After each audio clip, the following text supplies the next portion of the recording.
My channel. कैसे आप सब? आशा करता हूँ सब बहुत अच्छे होंगे। तो यहाँ पे वही मेरे बस काम-काज चल रहे थे, हस्बैंड ऑफ़िस जा चुके थे और क्योंकि जब तक हस्बैंड ऑफ़िस नहीं चले जाते हैं तब तक जैसे कर्टेन नहीं हटाने देते, वो बोलते कि नहीं क्योंकि ये जो कैंपस है यहाँ पे मतलब गली से सब कुछ अंदर घर का दिखने लगता है। तो फिर उनको अच्छा नहीं लगता, लेकिन जैसे ही वो जाते तो हम पूरे दरवाजे, खिड़की, कर्टेन सब समेट देते हैं क्योंकि हमें खुला-डुला अच्छा लगता है। और उसके बाद इधर जो प्रेस मतलब फैल गया था तो उसको उठा के रखेंगे, क्योंकि क्या होता है ना, तुरंत प्रेस रख दो तो वायर गलने का डर रहता है। और मेरे हस्बैंड को क्या है, जब तक 2-3 कपड़े खुलवा नहीं लेते तब तक उनको कपड़े पहनने में मन नहीं लगता। तो उनको 2-3 जोड़ी कपड़ा देखेंगे, फिर वो उस पे हाथ रखते हैं जिसमें प्रेस नहीं हुआ होता है, फिर फटाफट हम प्रेस करते हैं। और एक दुपट्टा था जो पूजा डाल के किए थे, तो फिर उसको भी फ़ोल्ड करके रखा। और ये सूट ना तुरंत नहाने के टाइम पे हाथ से धो दिए थे, क्योंकि ये बड़े नाज़ुक सूट होते हैं, इनको अगर मशीन में डालो तो बड़ी जल्दी ख़राब हो जाते हैं। तो इसको जब नहाने जाते तभी हाथ के हाथ धुल डालते हैं। और इधर हाउस हेल्पर भी अपना काम-वाम करके चली गई थी। लेकिन बस ये है ना कि जब आप खुद आते हो किचन में तो जब तक आप अपने हाथ से नहीं काम कर लेते हो, संतुष्टि नहीं मिलती। और आज बनने जा रही थी कढ़ी। तो ये जो पतीला है ये काफ़ी दिन से ऐसे ही ढका रखा था, तो कुछ दिन से इसमें कुछ बनाया नहीं था। तो जब भी कोई पतीला 1-2 दिन का पुराना या 6-7 दिन का पुराना उठाएँ तो उसको एक बार धुल ज़रूर लीजिए, क्योंकि उसमें कीड़े-मकोड़े और मकड़ी ज़रूर से ज़रूर चल के गई होती हैं। तो इसलिए उसको एक बार धुला अच्छे से साबुन से, उसके बाद इसमें दही डाल के इसको खूब अच्छे से फेंट देंगे। और ये घर का ही बना हुआ दही था। अच्छा, हम इसी दही और जो बेसन का घोल बनाते हैं, तो इसी में ही हम हल्दी और वो मिला देते हैं, हींग। तो ये ना सब आपस में ही खूब अच्छे से घुल जाता है। और बाद में क्या रहता है ना कि हल्दी कभी-कभी गाँठ सी बन जाती है, और हम इसी स्टेज पे डाल देते हैं। और फिर खूब अच्छे से पानी डाल दिया था, और उसको खूब अच्छे से फेंट देंगे कि ताकि कोई लम्स ना रह जाए, तो इसलिए इसको खूब अच्छे से मथानी से फेंट रहे थे। तो इसका एक घोल बना के कढ़ी का गैस के ऊपर रख दिए थे, अभी चलाए नहीं थे, बस रख दिए थे। इधर पकौड़ी का पेस्ट बनाने लगे थे, तो पकौड़ी के भी पेस्ट में हम हींग ज़रूर डालते, तो हींग डाले, हल्की हल्दी डाले और थोड़ा-सा डाल देंगे दही। और हाँ, आज हम बिल्कुल दिमाग से निकल गया था, खाने वाला सोडा भी 1 पिंच डालते हैं, लेकिन वो हम नहीं डाल पाए, भूल गए थे। तो इसमें 1 पिंच ना खाने वाला सोडा ज़रूर डाल दीजिएगा, क्योंकि या तो फिर आप दही मत मिलाओ, है ना? और अगर दही मिला रहे हो और सोडा नहीं मिलाए तो पकौड़ियाँ काफ़ी टाइट बनती हैं, जिसकी वजह से फिर वो खाने में अच्छी नहीं लगती हैं। तो एक तरफ हमने चढ़ा दी थी कढ़ाई, उसमें डाल देंगे ये सरसों का ऑयल, क्योंकि सरसों का तेल में जो स्वाद है वो शायद ही किसी चीज़ में होगा। और कहते हैं कि कढ़ी जब तक तड़का नहीं लगा लो तब तक की कढ़ी नहीं बनाई जाती है, ठीक नहीं मानते हैं। तो क्योंकि उसी पतीले में हमने बेसन घोला था, तो फिर तड़का लगाते कैसे? तो फिर हमने अलग से एक चमचे में हल्का सा तड़का बना के डाल दिया था। हाल फिलहाल हम कहे सबसे लास्ट में फिर तड़का लगा के अच्छे से डाल देंगे। और इधर पकौड़ी वाली जो कढ़ाई है उसको रख दिए थे छोटे वाले बर्नर पे, और कढ़ी को रख दिए थे बड़े वाले बर्नर पे, ताकि अच्छे से जल्दी खौल जाए। और पहले तो स्टाइल में हमने चम्मच से पकौड़ी चुआना शुरू किया, लेकिन फिर वो कुछ स्टाइल मेरा बना नहीं, तो फिर हमने कहा चलो देसी जुगाड़ करते हैं, हाथ से ही पकौड़ियाँ सारी चुआते हैं। फिर सारी पकौड़ी हाथ से चुआए, और इधर कढ़ी भी मेरी खौलती जा रही थी, क्योंकि कढ़ी को ना अगर आप ना चलाओ ज़्यादा से ज़्यादा तो कढ़ी फटने का डर रहता है, इसलिए कढ़ी को बार बार चलानी पड़ रही थी। और ये देखिए, क्योंकि हमने दही डाला और सोडा नहीं डाला, जिसकी वजह से पकौड़ियाँ पचक गई, वरना मेरी पकौड़ी बिल्कुल फूली फूली एकदम मक्खन जैसी बनती हैं, लेकिन और डमरू सी बन जाती हैं। लेकिन हमने आज क्या किया था, दही तो डाला मगर खाने वाला सोडा नहीं डाला। हाँ, अगर हम दही ना डालते तो भी मेरी पकौड़ी बहुत अच्छी बनती है। फिर उसके बाद लेकिन जो बना लिया था घोल, तो हमने कहा सारी पकौड़ी तो बना ही लें।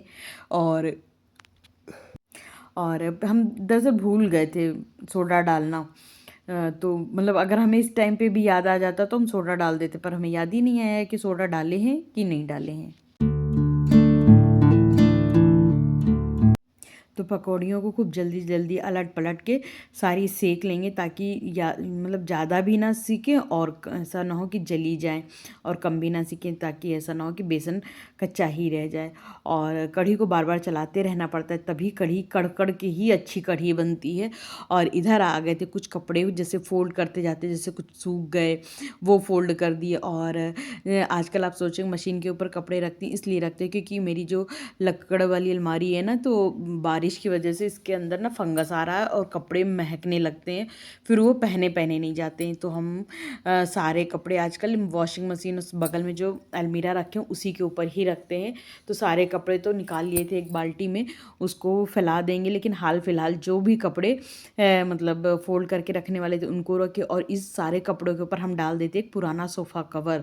तो मेरे पास पड़ा, तो हमने कहा कि अब इसका कोई यूज़ तो है नहीं, इसी को डाल दिया करें, क्योंकि बाहर कपड़े रहते हैं ना तो अच्छा नहीं लगता है कि कोई आता जाता है तो कपड़े का ढेर लगा। पर मेरी मजबूरी है, अंदर नहीं रख सकते, अंदर इतना फंगस लग रहा है।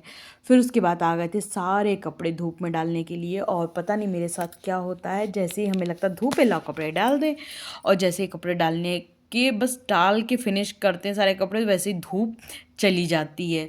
तो कुछ दिन से तो मेरे साथ यही हो रहा। आज भी मेरे मतलब हुआ था कि हल्की धूप कम पड़ गई थी, तो हमें डर लगा भगवान कपड़े ऐसा ना हो कि सूखे ही ना, या फिर बारिश आ जाए। लेकिन फिर हम अपना आ गए थे किचन में, और यहाँ पे मतलब सौरभ के, अलका के, इन लोगों के व्लॉग्स भी लगा के रख लेते हैं किचन में, वो देखते जाते हैं, और फिर और इधर हम अपनी कुकिंग भी करते जाते हैं। और इसके बाद फिर से एक बार इत्मीनान से बैठ के फिर से देखते हैं, क्योंकि कई बार क्या होता है ना, आप कुकिंग करते करते आपका दिमाग इधर उधर रहता है तो सारी चीज़ें अच्छे से नहीं देख पाओ, तो हमें जल्दी रहती कि एक बार देख ज़रूर लो। फिर जब हम इत्मीनान से बैठते हैं तो फिर से सुकून से देखते हैं।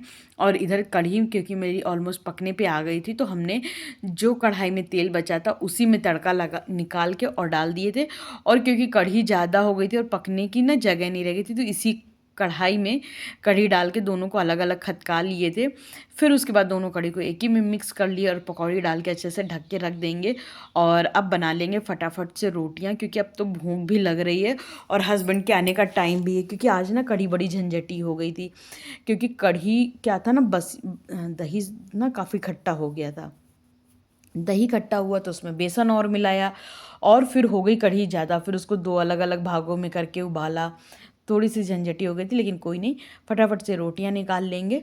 और जैसे हस्बैंड आएंगे तो फिर ये रहेगा ना, किचन साफ़ किया कराया मिलेगा, तो मतलब ठीक रहता है। क्योंकि जब हस्बैंड आ जाते हैं ना, फिर उसके बाद वो खाना खा लेते हैं हम दोनों लोग, उसके बाद काम करने का मन नहीं करता। क्योंकि एक तो दोपहर का समय, हमसे जितने काम भी कराना है, कितना भी करा लो, सुबह के टाइम करा लो। जैसे ही जैसे धूप चढ़ने लगती, मेरा काम करने का बिल्कुल भी मन नहीं करता, फिर आलस सा आने लगता है। तो हमें लगता है कि और इधर ही 1-2 घंटा आएगा, जैसे 1 बजे से 2-2:30 बजे के बीच में, उसके बाद 3 बजे से हम बिल्कुल फ्रेश हो जाते हैं। लेकिन ये 1-1.5 घंटा मेरे लिए बड़े भारी होते हैं, हमें मतलब मेरा कहीं जाने का भी मन नहीं करता है और बहुत ज़्यादा आलस चढ़ता है। खाना खा लेते हैं या क्या वजह रहती है पता नहीं। फिर उसके बाद हम अपने दोनों लोगों के लिए खाना फटाफट लगा लेंगे। और किचन तो साफ़ सुथरा कर ही दिए थे, किचन में मतलब पोछ भी दिए थे, पूरा प्लेटफॉर्म सब साफ़ सुथरा कर दिए थे। और क्योंकि हम लोग कढ़ी की जूठन मानते, इसलिए कढ़ी को ऊपर विंडो के ऊपर रख दिए थे।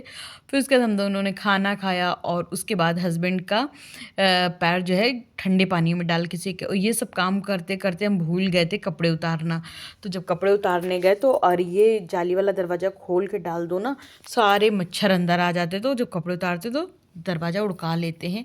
फिर इधर कद्दू उबाल रहे थे हस्बैंड के लिए सूप बनाने के लिए, लेकिन हस्बैंड बोले सब्जियां एकदम ख़त्म हो गई हैं, चलो चलते हैं सब्जी लेने। तो एक भैया थे, वो हम लोगों को आ गए थे सब्जी दिलाने ले जाने के लिए। तो हम दोनों ही लोग चले गए थे सब्जी लेने के लिए, क्योंकि भाई हस्बैंड ना कार नहीं चला पा रहे हैं।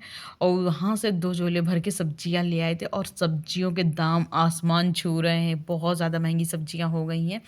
घर आते हस्बैंड बोले कि हमें सौंफ का पानी दे दो, तो उनके लिए सौंफ का पानी उबालने लगे थे कि इनको फटाफट से सौंफ का पानी दे देंगे। और इधर हम निकालने लगे थे, मतलब हस्बैंड बोले कि ना मूली की भाजी बना लो। तो हमने कहा कि चलो ठीक है, क्योंकि मूली की भाजी हम दोनों ही लोगों को बहुत ज़्यादा पसंद है। और इस बीच में मेरे घर में एक गेस्ट भी आ गए थे, तो फिर थोड़ा सा सब जगह बैठे बिठाई हुई थी ना, तो गंदा हो गया था। तो हमने कहा कि चलो इसको सारा नीट एंड क्लीन कर देते हैं और उसके बाद भाजी काटने बैठते हैं, क्योंकि हल्का सा भी मैसी घर रहता तो मेरा वहाँ पे काम करने का मन नहीं करता। लेकिन भाजी काटने बैठे थे, उससे पहले हमने कहा इनको सौंफ का पानी दे दें क्योंकि पक गया होगा। फिर भाजी काटा, भाजी काटने के बाद धुल-धुला के अच्छे से इसमें लगा देंगे तड़का। अच्छा, मूली की भाजी में हम ज़्यादा कुछ नहीं डालते हैं। मेन जो होता है वो होता है लहसुन और लाल खड़ी मिर्च और जीरे का तड़का। आप हल्दी नहीं डालोगे तो भी चलेगा, लेकिन लहसुन, जीरा और लाल खड़ी मिर्च तो मस्त है। फिर उसके बाद जैसे ही तड़का लगा रहे थे तो मेरे भाई का कॉल आ गया, तो उससे बातें भी करते जा रहे थे और इधर तड़का बड़ा चिट-चिट कर रहा था, तो हमने ढक दिया था कि आवाज़ उसकी नहीं सुनाई दे रही थी। तो मेरे हस्बैंड बोले तुम बात करो, इधर दो हम सब्जी में डाल देते, क्योंकि मेरे हस्बैंड को कुकिंग करने का थोड़ा शौक है, थोड़ा क्या बहुत शौक है, तो वो भी बीच बीच में हाथ आजमा ही लेते हैं। तो इस तरह का था आज का मेरा वीडियो।